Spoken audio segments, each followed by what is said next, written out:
Okay, and to set this fucking mood, I'm gonna start off by saying we are all in the same boat trying to figure this shit out. Nobody really knows what the fuck is going on. Nobody. Admit it. Come on, right? I mean, come on. You don't know what the fuck is going on. You don't know what it's... Nobody knows what's at the end of the rainbow. Nobody. We're all guessing. That being said, everything going on right now is the reason I have to say something. It's been a while. Life happens. I've been away watching and sulking, really. Kinda.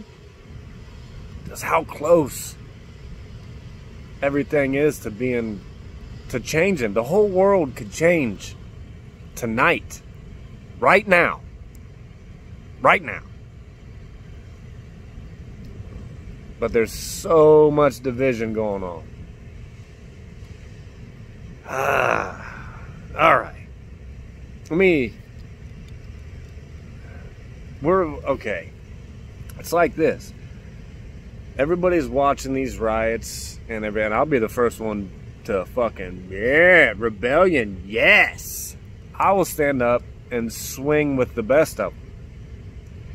If the cause is right, I'm not gonna walk up to somebody's fucking house and burn it down if I don't know this person or don't know what they've done, or while I'm even there, I just join the mob. Hey, John, what's up, bud? Where you going on? Hey, hold on, man. Let me grab a stick too. You look serious.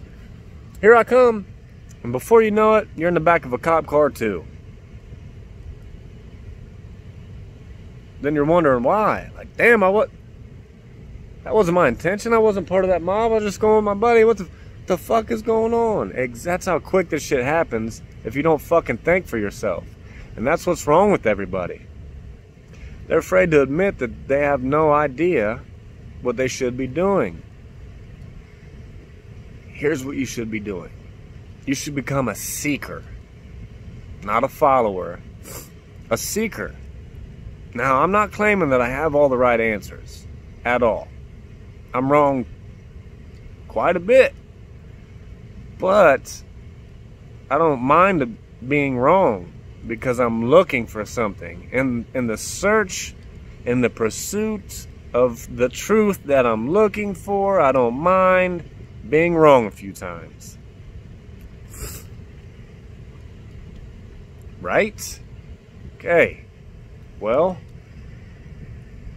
it's okay. Here we go. Fuck you if you don't like what I got saying. It's our system that everybody's in disagreement with.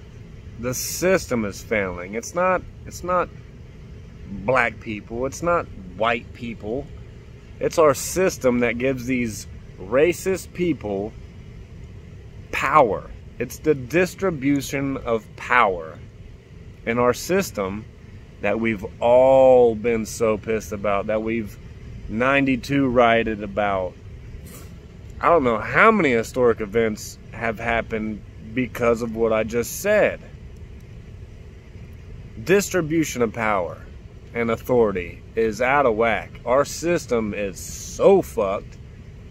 Let's change that. Defund the police? Come on, man. Get real. Get real. That's not going to happen. Okay, it could happen. Yeah, you guys could definitely show up with enough numbers and bow them down and make them lay shit down and walk out, and then what? Another fucking weird-ass city in Seattle that starts doing the shit that they're even writing about in the first place. There's a better way, and it's called changing the system that we're all upset about, that we're all afraid to admit that that's what it is we're upset about, our system. Let's break that fucking wall down and change that. Not storm whatever house, the innocent people, and make a mess and look fucking stupid and like thugs doing it. Organize. Get mad about what you should be mad about. Our system, change that. Okay, here's an idea. You don't like the way cops are? I don't either. I never did. I still will not call 911. Won't. Never. Take those numbers off my phone. But I'm not an idiot. They're going to be around. So let's change the way they have to do things. Let's make them have to be basically psychiatrists and not shit their pants every time somebody gets loud and they draw their gun and shoot somebody's dog because they're a bitch with a badge. It's the system. It's not a racist white cop that we should be mad about. I mean, we should. He's a fucking knob and he should be murdered in the street the same way he did that poor man. But come on, guys. There has to, it's like with a relationship. I'm married. I get it. We butt heads constantly about certain things we agree and disagree with, but I love her. So at the end of the day, even if I feel like I'm right, I'm willing to be like, you know, all right, fuck it. All right, let's meet in the middle. We got to figure this shit out to make this work. Or it just don't. Or then we have to get a divorce and then my kid will grow up and be a prostitute and shit. And come on now. What, you know, who knows? It's just so sad watching all this happen, and we are so close. We are the power. Do you realize what could happen with just sheer numbers if we actually had a purpose? Not just a bunch of people with sticks and fire? I mean, man. We have to realize that there's no such thing as truth from one point of view. Stop being followers, become seekers. Learn how to read between the lines. That's where you find it at. That's where you find your answers at. I have kind of a story / analogy. When I was a kid in high school, and in school suspension, mind you. The sea. I was out of homework or whatever and was just in there being me, making noise and whatnot. And then school suspension monitor / teacher, Mrs. C, bless her heart, man, she gave me an opportunity. She cared so much about me. She didn't want me to be an inmate, to be a statistic, to be what everybody thought I was going to be, what I should be. I shouldn't be here on this video right now. I should be behind bars. I'm a fucking menace to society. But I sought answers to help me change what I know is wrong with me, to better myself, to not be wrong. You know what I mean? To follow in a path of righteousness. That's what she gave me. And she wanted me to write an essay. And I obliged her because I cared about this woman. I saw what she was trying to do. So I actually gave it something. And long story short, I wound up winning 3rd runner-up. Proud moment. Great. Awesome. Made me feel good. But just a few days ago, I read that essay. And I got to admit, man, it made me sick to look back now, and then everything that's happened now with my parents and me and my dad are great. I mean, he's like a best friend.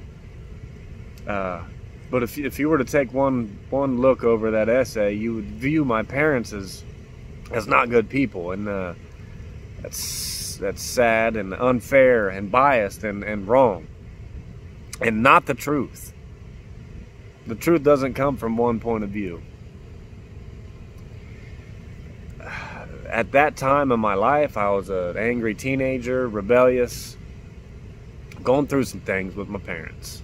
And that's how it came out, man. And it didn't touch at all on the things that my dad gave me, or the things that my mother gave me in my heart, and the things that my dad is still my hero. He's the walking, talking, real live MacGyver to me. There's nothing I really am confident I could call him and ask him about anything, and he'll have an answer for me. So, fuck that essay. Fuck that truth. That was a biased point of view from an angry 17-year-old. You get where I'm trying to go with this? I hope so. Because that's what's happening right now. That we are on the verge of fucking changing the world. but there's more followers than there are seekers right now. That needs to change. Good luck on your search.